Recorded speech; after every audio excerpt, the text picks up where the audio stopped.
Okay, in this section, we're going to be talking about wrapper classes. Now, wrapper classes is a way that Java provided a way to basically handle objects or primitive objects since they are not derived from the object class. So if you remember, the primitive data types are the int, double, uh, short, Boolean. Those are all primitive data types, and they are not derived from the object class. So Java provides a wrapper class for these primitive data types, and they're part of the Java Lang uh, library, so you don't need to explicitly import them. So wrapper classes allow you to basically create objects that represent those primitive data types. And these wrapper classes are immutable, which means that once you create the object, you can't change the value of it. Um, and then to get the actual value inside the object, you must call a method inside a method for that object. So one of the more common ones to use is the character object class.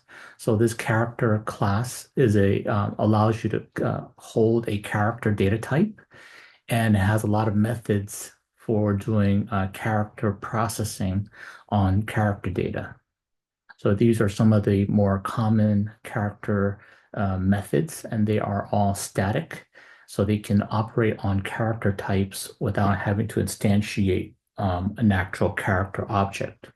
So here's for detecting whether a character is a digit, letter, or if it's lowercase or so forth. And here's more uppercase is the character space, or if it's a white space. White space means that it looks to us like just like a space, but it could be a tab, space, or a new line character. And this is more uh, static methods for the character class. And as you can see here, it will take a input of a char, a primitive type, change it to a lowercase if necessary. And in this case, it's actually going to return it back as a primitive type. So you do need to keep mindful of sometimes that it does not actually return back into a character object, but it does actually return it back as a data primitive, one of the primitive types. And this is the part about the string class providing some very helpful functions. We saw some before, but these are some new ones. So when you want to see whether the string is blank, meaning it doesn't contain any visible characters in the string, or you can just see whether the content of the string is zero length. There are other string functions. So there are things like substring to find things within the string. So it will say, okay, does the string contain anything that starts with this, or does it contain anything that ends with this, or does it contain something inside the string within it that matches the string pattern here? And then you can have it ignore case if necessary. So here's a case of using the contains function on the string class.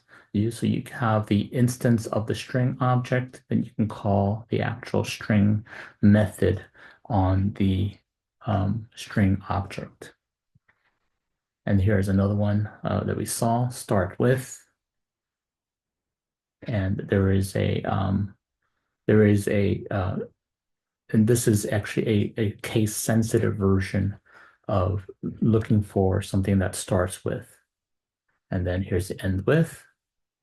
And then we saw these are now looking for a string that might occur inside the string, not necessarily the front, necessarily at the end, but it will find those if it actually does exist at the beginning or the end. And then you can actually find out if a string exists, where does that string exist? So you can actually say, give me the index of where that string exists or that substring exists within the string. And here it will start at the first one will start at the beginning of the string, and this last index that will start searching from the ending or the last location of the string and then start searching backwards. Okay, so this is just examples of using those two methods.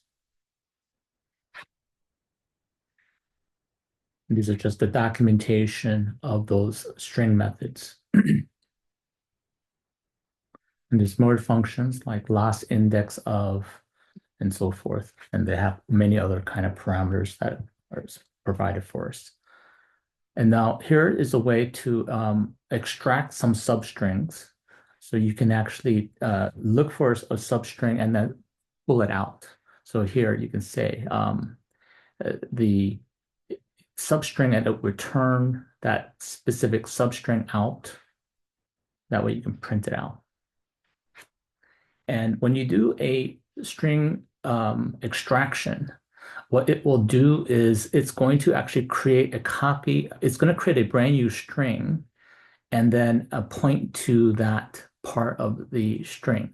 Point to this new string object. It's not going to point to some middle portion of your original string. And then you can actually convert the string characters into an array if you need to be able to process this that way. And then you can also do string concatenations and string replace and more string manipulation of doing an indentation.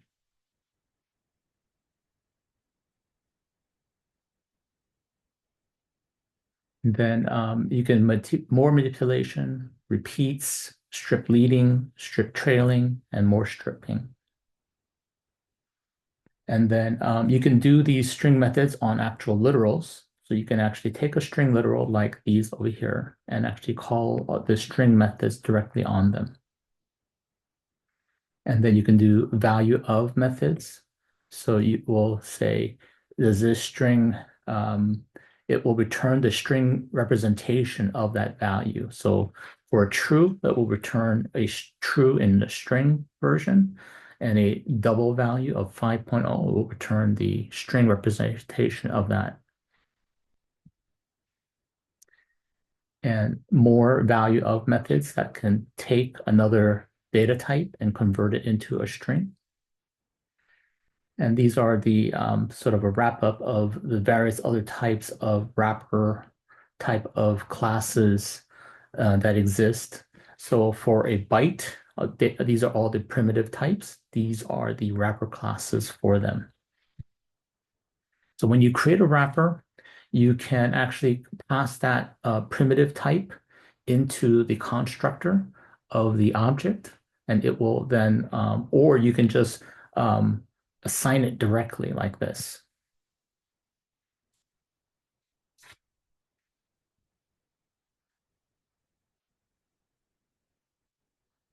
So all of these methods have two string methods on them that can convert the number to a string. And then there are binary, hexadecimal, octal versions of converting an integer to those other numerical formats. And then this is converting a string back into a specific other data type. So if you have a string representation of a double like this, you can convert it back, you can convert it into a numerical data type. And these are the parse methods because it's going to look through the string and parse it into a numerical data type. So you can parse this into a byte, parse this into an integer, short, long, float, or double. And if it doesn't match, if it's not able to parse it, you will encounter an exception that's called number format exception if it doesn't represent that kind of value. And there are these special min value and max values for those data types that will tell you the maximum value that the data type can store. So for an integer, the minimum value that it can store is this. The maximum value that it can store is that. The unboxing and autoboxing is, you've seen actually this happen right before. This is where you take a data primitive type and you automatically box it into the object version of the integer. And the unboxing is where the the the object type gets set back into a primitive. So this is the unboxing. So this is the autoboxing, and this is the unboxing. And the last part about unboxing or autoboxing is that um, there are some classes inside of Java that may not support the primitive types. So when the some other type of collection or API system does not allow primitive types like this will not be compilable.